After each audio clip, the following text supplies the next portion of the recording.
بسم الله الرحمن الرحيم وصلى الله على رسوله الكريم وآله الطيبين الطاهرين وأصحابه الذين استمسكوا بالعروة الوثقى من بعده بفلول على طولة بكيسون النيمو دان لا لكيلا ريامو محمد أني محمد لدنبا يا نيمالو أني على تيري نيمالو من تدندين جلبان باندين ولا أتكيلا نيمال بلو وكنا أني على تاكولا وكولان باندين ولو nin albina murunan na kacalan kaminke min seke na dino alakuo satoti a Kenya satoti mi yalon ko ka tombon ka fay ko ka tolan ka fay ko qabbasum min nur alquran alkarim min kanaliye kabo gunjur radio jane koto fm ani min kanaliye kabo sky power fm min be England aning min kanali fanang na badima pa bojan na de mari nyima kang kabo radio to min ikafai ko home fm wolom su fm bi kon be nyabe lori minna alqur'anu la kyodiro dombe wota la wokuoto min seke christmas oti min seke sankutoti min sake annabillahi isa la koti yen kilare ya mulu imume be ko ala ya itandin na nyamin kilo wo kilin ataman satalla ya ki andun ayela kuma fonye ko nsenyim fo ko la nufarriqu bayna ahadin minhum nkana faranfansu dun kilin tema wo kilare ya mulu to wayatina sabatta ko kila nyima fo sallallahu alaihi wa alihi ay ni yitandila ko alkanam fi samante andi Yusuf ibn Matta kan alkanam feshen alkana ko Muhammad le feseyata Yusuf ibn Mattati wo mukila nyima la fon kolo nyima ti ay minke man satallahi anin ala fan kanyan do anyon adama dingol fe wayatinna kilariyamulu ibe mubakilin fa kilin wallati andun kilariyamu wo kilariyamu ala molle ya lon katambi mo kotan wala minnu manke ala molti andun nin kilariyamu fanan ni lafta sutiya la sako momi ya lon ko kitabo le babulu molu bano kan ni lafta sutiya la wo kilariyamu la ibe sutiya la iba lon na nin afan wala molle la ni ya lon nin ala molu tanola ibe lummani le sotola andun dobi ye abekala jawya londo ibe wala sotola wo kilariya mola karol annabillahi isa lam mulu minnu la taala ika fole kol masihiyin mulu minni alonko ika konti kitabu dunkel kono andun kitabu dunkel be minna jawolum kitabu min jita kabo alaya kanala jongol kam kitabu min ika fokol kutubu samawiyya santo kitabu min wata alaya kana ala jongol kam yin kitabu lumume be kabirin ningata labango to mimu alqur'ano ti kata linjil kan kata taurata kan kata zabura kan kata kitabu niyatar alla ya jindi kilinti jemi ya lonko adama dingul se wola kitabu to nyaaya yelemandino ka ke fani ya kitabu ti yin kitabu ko alqur'ano kaytandi na nyamin kili wo kilimo kitabu lorin kitabu betawalati andun to nyanim betaya bataro biko wati nyano mumeke wala na ko kila nyima ko inna nahnu nazzalna dhikra anti ala lay yimfin kondiro jindita Muhammad kan andun inna lahu lahafizun andun tel be kala atankala fana wayatina wato nintuma wato mamurunta alqur'ano kan ajibe alqur'ano ka bambandiro kenye kalondiro kenye kitabu dunkel la ko la kendeke kaytandi ko nim badin be muslimu lubul din wala karola badin tebul min warata kitabu dunke lula badiyati nim badin be muslimu lubul din wala karola badin tebul min se waraka tambi kitabu dunke la woyatinna ala edinyo ya beto den nin itema andum ay soni andiro fananke nin itema wo soni andiro do minti nsela domoro lu domo nole nsela musolu futu nole wal mume be mu alla soni andiro ta min ken tolni nyin kitabu dunke lu tema wato badiya beto anin tenkum beto man satalla ka wolen yin dinati wal mume be tema fatandiro mi ya lonko ala ya di limane ya molla abe molle fat ay fatandi molle la nsen hakilo to molle to minni yalon ko e kan kele e kan bay nasul kono e kan kele kan bay nasul kono walla e kan ma koyro ke molla minnu laftan baylan nasul kono waya tinna nin mo min mu kitabu dunke ta da man kele aman bay nasul kono aman mo ma koy fana mi yalon ko abe bayo kan nasul kono woto wo kitabu dunkelu alay yamarle ko nyantale ngatilin ila karola andung ngake moti min sonia ila karola ninga alquran ayo lamay komba folola ayo min nabi ala ka foje ko la yanhaakumullahu ala bukali toluli mane yamulu fatandi anil ladhina kitabu dunkella mulu min lam yuqatilukum fid din imali kele nyoya dinoto لم يقاتلوكم في الدين إمالك لنيويا دينوتو ولم يخرجوكم من دياركم أن إمال بي الله سولكم نلو تجين دينكراتو عجيبه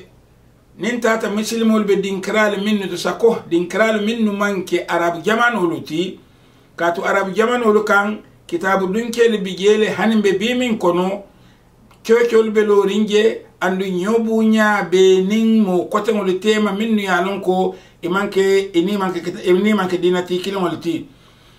wo mol minni yalon ko imanke arabolti andu inata ke muslimoluti do bije wolu dole se fahamnya kote soto ise fahamnya do soto mi yalon ko wo se konnante ya nin jawya dundino muslimo nin kitabu dunke tema wo muslimol nin kitabu dunkelu minnu ben tolla ma fan walla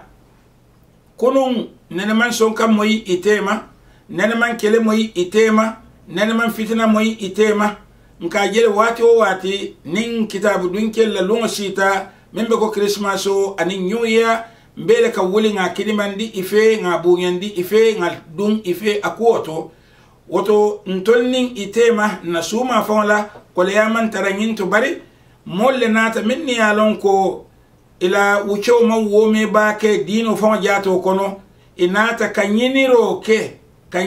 ke kuol minnu se konnante ya sabatindi molu tema konnante ya sabati bakilim fa kilin nyolu tema ye molu ke ala jawoti molu minni yalon ko iman son itolla dino wala molu minnu man son islam wala ye wolu ke ala jawoti naam ise moke no ala jawoti itela jero to bari fo ala ka woje ko a jawolum ba katu niya tara ala ka moje ko ate fon jawolum wo moti ala mun wor lalti ko mu mebela ten dunnun ate ala be buso lala wo mari kanne bar ninga je molu minnun kamira ko mu ala jawollati ala yala nemo nin ala kairo sifa mu mebe dila aye bulaje be balurin ate ala nemo kono woton tolman nyanga konnante ya soton yusolu kono woliye kat walla wotaranya diyata ala tallale wala na ala konyeko la yanhaakumullahu anil ladhina lam yuqatilukum fid din ala bukali fatandi molla minnu malikel nyoya dino kono walam yukhrijukum min diyarikum imal bondi alla sul kono kal bondi alla sul kono ngajele na sumbe ten kondi na sul kono jele bari jama ba fanan ka bori ka bonna suwol kono e ke nyatelin kata dinkral minnuto wo dinkral manke muslim molu jama bala sabati dinkrati bari wo bankolu imo jama manke muslim molu ti bari yela suwoli yela bundali yela ko mu mebe yela moli minnu manke ila itolti ini man tara dina kilin andi ni man tara ada kilin fanto bari silo mu mebe dila ko se baluno karama kono bunya kono hormo kono se baluno kono le andong kairo sifa wo bankoli ya soto ibeke bulo kari mo nin ila wo kairo soto tema bari amandan wala de wo bankolu ko yiro bankolu anin america e silo di molla mo ila dino ilafta tamandila ya tamandije ilafta sunna sun ilafta salla sali ilafta jakobo la jakobo jame ilafta lola lo ilafta kuwoku kalake bari ila wo mu mebe banko min ibe shiringa kanyanta wola kuliyanin ala bunya tulale ila dino kana ka wo banko ke fitina bankoti wo mu kulati mi yalon ko ka wola nikili wo kili yele bari ilafta mi wo min na hani ilafta niqabo le dunna du ilafta kuwoku kalake nyinno mu kuoti mi yalon ko wobe larin muslimoli bankolu kam muslimol man siya dame andu niya taranga koli jibe al muamalatu bil mithl ni ko ko min ke mole ko afana ya nyongo keya woto muslimol be sirin din kramin to inyantale fana ye wodin kra yele european oliye anin kitabu dun keliye ye sije ko european anin kitabu dun kelu ke sindi ya nyami yela din yela alabato ke ko ika muslimol bule alabato ke nyami ye ku woku ya dandi muslimol ye woto mimmo ko nyimati muslimol fana nyanta wodandi le yele itol muslimol la sabati din kraluto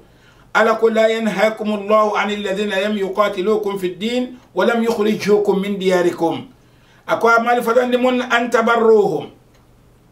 walide alse kunyima ka alse birr ka kunyima ka waliye alni temol wa tuqsitu ilayhim annun alse tilin iye inna Allah katu ala yuhibbul muqsitina kala fi motilin din walla min ka ko kenin suman dambetola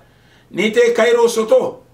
ye bunya ila o kayro kan woto ni fanay kayro soto ibunya ila kayro kan al muamalatu bil mithl ni ko ro soto ye na ye wo ye den ida ye sidala ye giso sumiyandi ni tol fanay ye ko ro soto e fanan ta sidala ye giso sumiyandi ni kayro soto ibe dala oto ni fanay ya soto tare dala ni koro soto ibe dala woto ni fana ya soto tare dala barkana momuta ijawoti momin ina mantara dina kilingo kono ise momuta ijawoti momi yalonko ake itafamo jato le jawya ake bayila suwole kono ake la nafulota ake la bankolta ayete kense yandi tarafuari yari tarabatari la dimbayal man sabati din kira soto ise wola wo baro ke jawya baroti inin atema ako innama yanhaakum Allahu ala kalifatandi anil ladhina qataluukum molla minnu yalifa ni nadan tulla karolan ma fawla moti je min sa foyego kitabu dun kelu natale inyabita senegalin ko kam misalin fe ye fay ko e bo muslime ya kono walla ye bonni hanila dina ko tamol walla sila ko tamol kam min fam manke muslime ya ka fu diya ku ya altul senegalin ko albekala kitabu dun kellati andun to wajala fanan Gambia konon tagela sen tagela Mauritania tagela Mali tagela dawdan na o ma fawla woto jawya nene manyan kataran ni itema madame imam boy bay na sul kono ako inma yanhaakum Allahu anil ladhina qataluukum fid din wa akhrajuukum min diyarikum yali bondi alla sul kono kalibay bintol be damin tombe misilme yar na bankolu kan barna bankolu kam misilme banko jama ba alabato fama jato baka soniano dolbulu ika borle ni la modino ike kumotile muntole kata Europe le nyinkama iseten kunno ikumol kisan yela dimbayal kisan ni atara misalim be nyumo mo jawolleti minni alon ko ika konnante yala soto inim misilme ya tema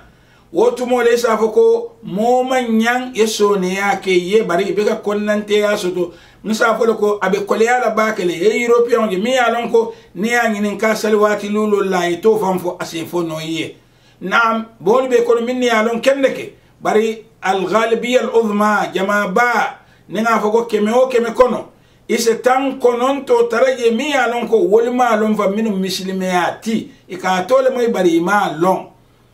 woto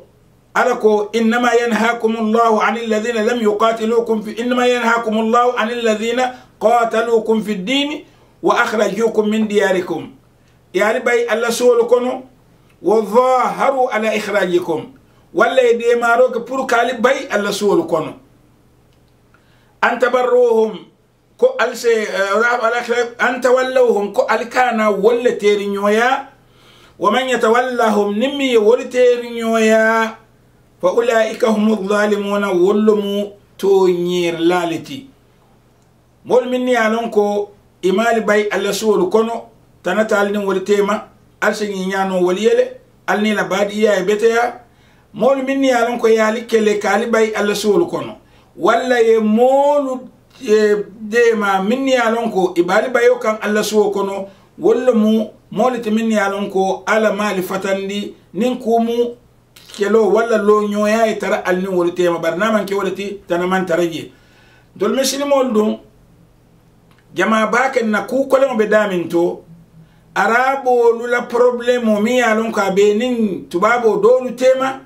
yo ko le ta ya siti ya ke islamu koti wayatin nan tolka islamu fon gibe nin arabo li nyalla nka islamu fanan gibe nka fam fanan nin arabo la faham nyalla wayatin arabo dolu ibente arabo dolu wolika konnante ya min soto tubabo li walla mo koyoli walla dinati kotamoli na modolu fanan ka wala mota ni nata ni be diyamale koy ko sankuto sita muslimo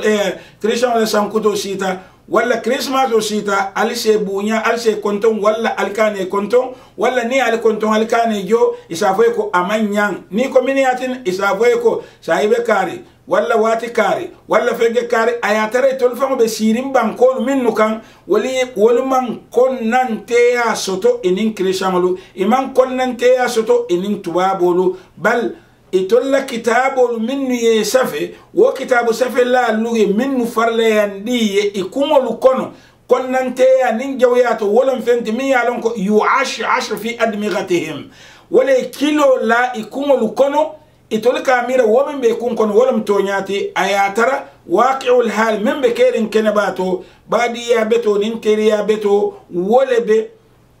tubabolu wolebe christianolu ani mo kotamol tema minni yalon ko e manke christianolti woto ila nyin sankuto kan nyim wajibo letin kan fango nge ibunya akan andun nge kidimandi akan katu kidimandiro nimbu nyaro ka keminka wolum annabillahi isa la kuoti adu wo annabillahi isa dun koman satallahi min fonya la kuoto molum ala ya kile ay kitabo di ala min betula faw a kitabo tinya la mumeke kata bota ala ya ko min bota ala ya adama dingo la feroti ya asatinya no minna ala kitabo min jindi adama dingo se kuriya nyaawnya ate tinyaro kala no wala wala yatina alqur'anu ayati ye min ka foye ko kitabo min jita annabillahi isa kan kitabo tinyari ngolomu bal akanyinne foye ko yuharrifuna alkalima kuma kan yelemandi ka koto yelemandi anunga koto kuma kan yelemandi wo koto manke yende ko yella silo famo jaato le yelemandi bal ni mununta alquran ayolu kan hani biye jibe kabiri annabillahi musa la kitabu min saka tawra anin annabillahi isa la kitabu min saka linjil anin annabillahi muhammad la kitabu min saka alquranoti man satalla ko nyun kili wo kilin ayedi ima ila molla le nyin kamma ye muta ibarala imanke kitabu jawlti andi man naka nyota tinya annabillahi isa man naka annabillahi musa la silotinya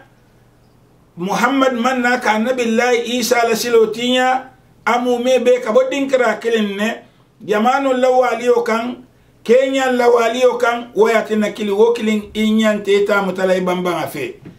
alquran we ndahndi nyin ko to bake niya tara moye liman mbe molla de alqasama alla fita kallamo yiro ko wo shahid afa tara ma bere tumo minna al yahudo dolle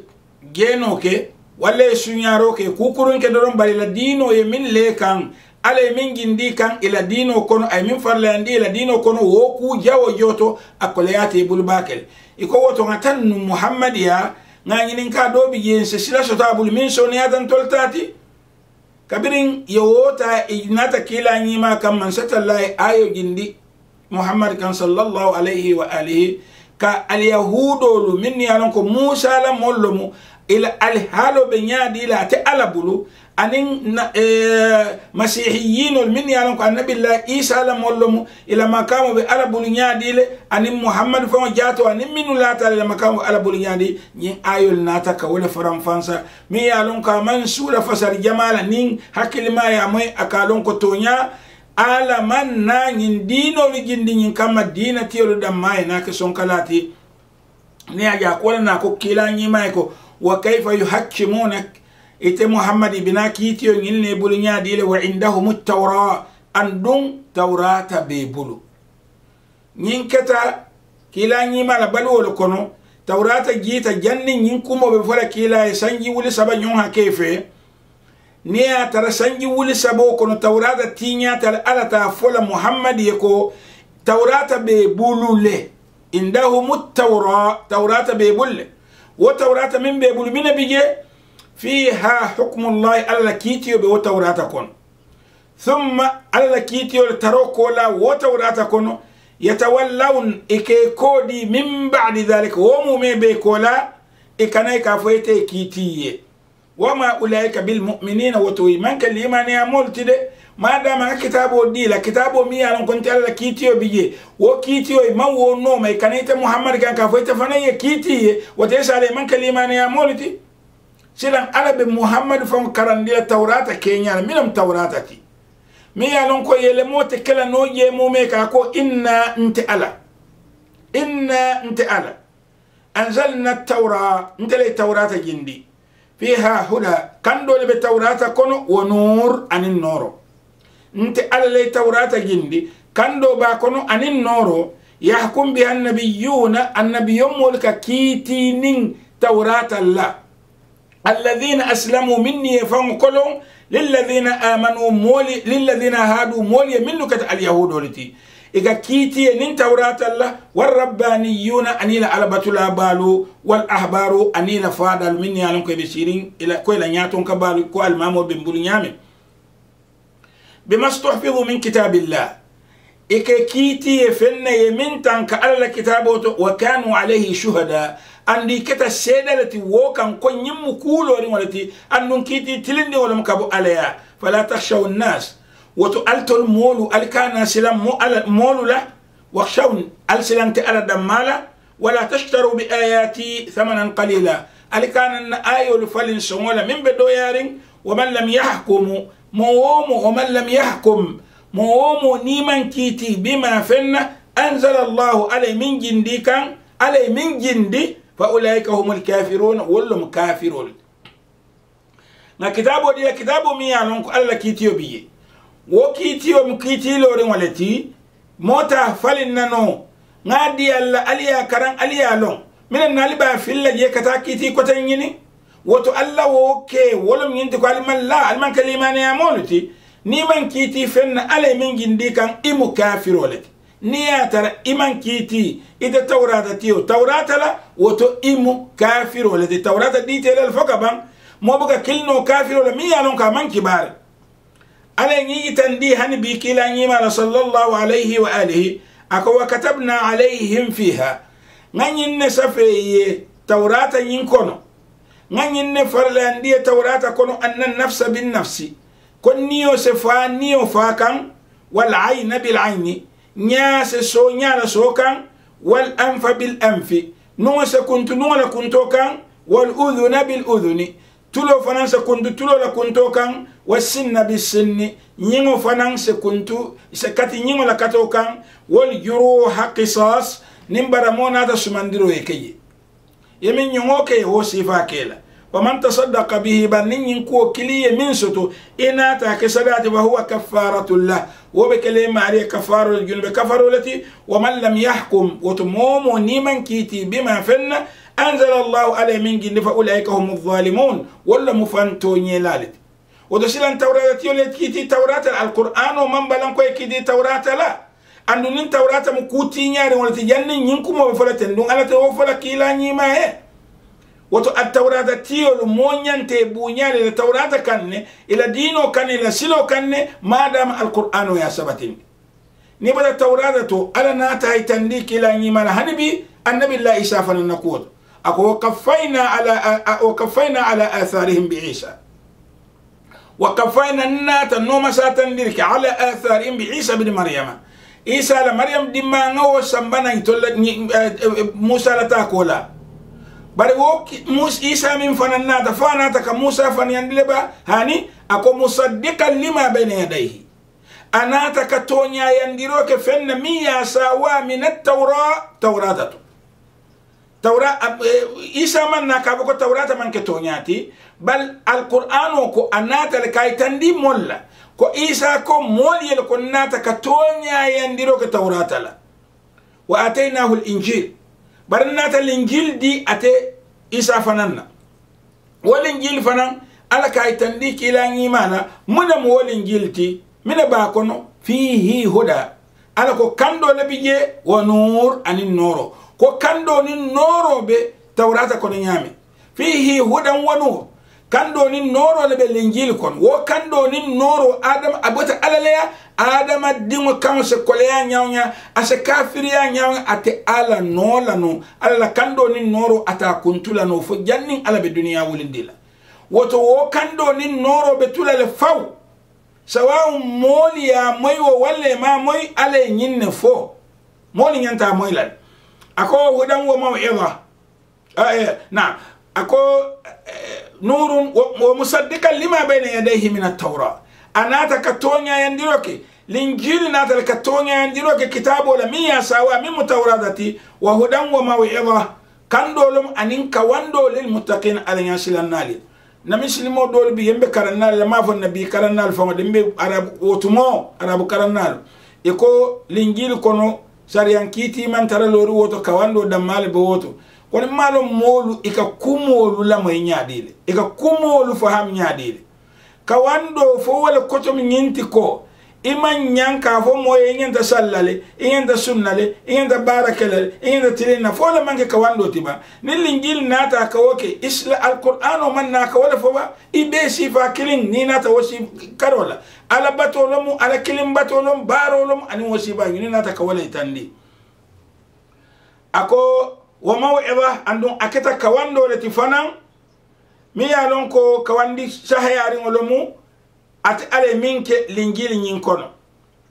ako wal yahkum ahlul injil linjil molu fanan wote sa inyantale kiti ni ata linjil tinya da sanji kemelulu jannin kila nyima binala ninga tinya ta nun ala tanyi ayo fala muhammadi ako wal yahkum ahlul injil linjil molu wote sa kiti de bima anzala Allah fanna ala min jindi fihi linjil kon wal linjil be tollebul ba fa ben tollebul min be buli ka fole ko linjil abentan tolfe amam ben tolfe bari tol ka fole linjil adu rabbul usra adra biman fiha sutiyo le alon ala so be nyami itamanke isa la moti imanke musa la moti ite kiti la no fenna min be bulu itolle se kiti no fenna min be bulu ila alquran ni muslimodi wo ka min foy wala ko kitab sabatir ngol lo metti ako woto momo ni atere man kiti fenna ala min gindi fa ulaika humul fasiqun wal mu isala wallum fasiq walati moson do me jare wal min jenka da silatil ndingoy bartumo min na ay nyim fo kila nyimae nin kumu woto ko danta ina hana mal qur'an lakum nay alquran lakum folale ako kila nyadi wa anzalna ilayka alkitaba bil haqq nga alqur'ano jindite muhammad fanan kan nin to nyalla musaddiqan lima bayna yadayhi min alkitab mi abtonya yandiro la kitabo la min ya sawa ولم القرآن سنت التوراة للي أسنت الإنجيل ومهيمنا عليه أنه أناتك كتابه تميا لونكو أبلوكين أبمرارين ين كتابه فلول موميبلا ين كتابه فلول يمنو يتندي أناتا ولا سنبنا أناتك ولا سبتندي وتهيمنا بالقرآن وبل القرآن لا هيمنا دون مولياتو أرابو كما دمالا الإنجيل من توراة ولا كو ياك كم موميبلا وياتنا والفهمت القرآن ومن فهم فهم مولي مني علنكو إدومان دين نونين عرب كولا أني دراسات إسلامية إسلام كرام وكي يسفن سوتينو القرآن وكون وتو أكو أنزلنا إليك الكتاب بالحق مصدقا لما بين يديه من الكتاب ومهيمنا عليه أكو كلا نيما وتو فاحكم إتا محمد فنان كيتي بينهم مولو تيما بما أنزل الله فن علي من جندي ولا تتبع أهواءهم كان مولا نيديا نوما عما جاءك من الحقنا فنتي من متونيات أنيكا ما يندون دي ولا بيبول كولو ريولم يا متا ما يندون دي ودور فنانا كولو ريولم يا متا إتفانا نين القرآن للا كولو ريولم أمتا كان مولا نيديا نوما وتو إسيكو دينو عما جاءك من الحق إسيكو دينو فن ميانو كاناتي كانتونياتو لكل ننفى مفاصل وتنتيما أقول لكل كل وكل جعلنا منكم شرعة ومنهاجا مثلا ينسل لندي عليه نادي اليهود ولا النصارى walla ngadi al yahudo la ni masihiyolu nga shira sariyan sila tamandinya dia shilo landi ali wa manhaja ani atamandinya walau sha Allah nin adiyata alaynun laj'alakum ummatan wahida abal be kalamantu kilinati al be kal yahudo la silo kam walla al be tara al masihiyya la silo kam walla al be tara muslim la silo kam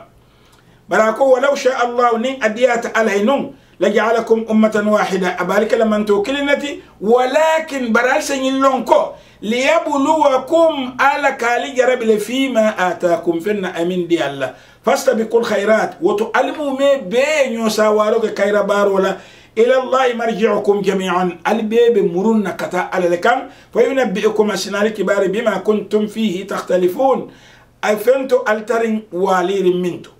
وأن يحكم بينهم بما أنزل الله إذا محمد كيتي فن على من جندي ولا تتبع أهواءهم كان ينيدي النوم وهذرهم إسي حكيلو تو إيتو أن يفتنوك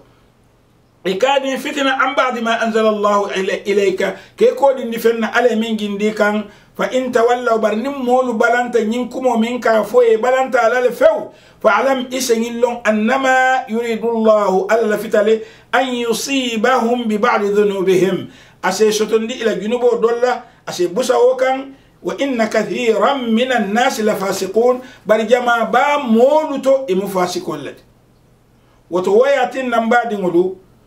كتاب دنك لكولو ناتو إفهم بلو ngasinyo ya beto ken ni tema ngabunya dila ifana ya sinyo ya beto mutanye bunya dinna andun kana so mumeke ngana kitabu dunkelu jibe nin arabo lunyala min ya lon ko fana jibe romi molum safero damma yemin kala kitabu lu to ya mira ko min nu ko kitabu lu kale kamira ko lum waqi'a kuso to ringoti hani amanke kuso to ringoti katu mimu kuso to ringoti nyabe wolale kene bato bala fala karola nyodemo la karola dibalo be yiriwa la karola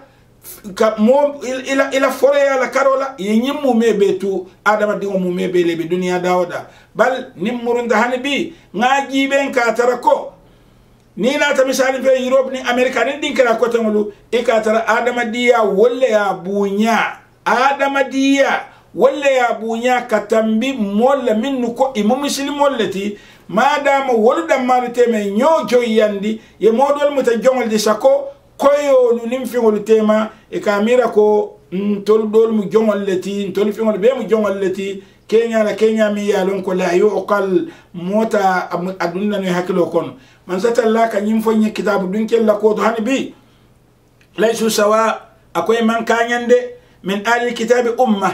kitabu dunke modol be kono la qaima ولكتر اللورين يتلون آيات الله على الآية الكرنة آناء الليل سوتوا لا وهم يسجدون أن يبسجدون يؤمنون بالله واليوم الآخر إبا الإيمان يارين ألا نلو اللبن ويأمرون بالمعروف إكا يامروا كوتلين دملا وينهون عن المنكر إكا فتندلوا كنكر كولا ويسارعون في الخيرات إكا يساواروا كير بار الله وأولئك من الصالحين ولم مولت مني ألونكو إبت نيمال لكنو nin ya jibe ni ko kayra baro nyindin krato al balwo jibe ban kuwo ku ni atara kayro lomo asoni andiro silo abota jamalle bulo kono ntolle nata sambana mba fo ntanolle asambana mba nin ali fe wo fenne jibe ndala kuwo ku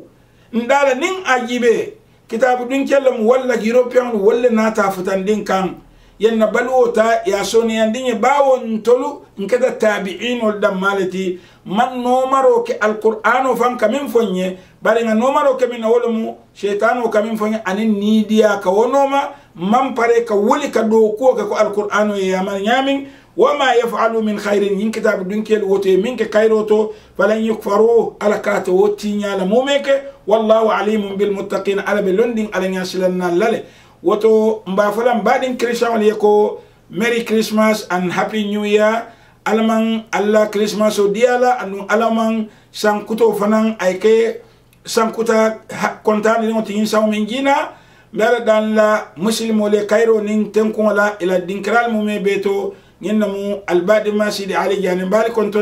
والسلام عليكم ورحمة الله تعالى وبركاته.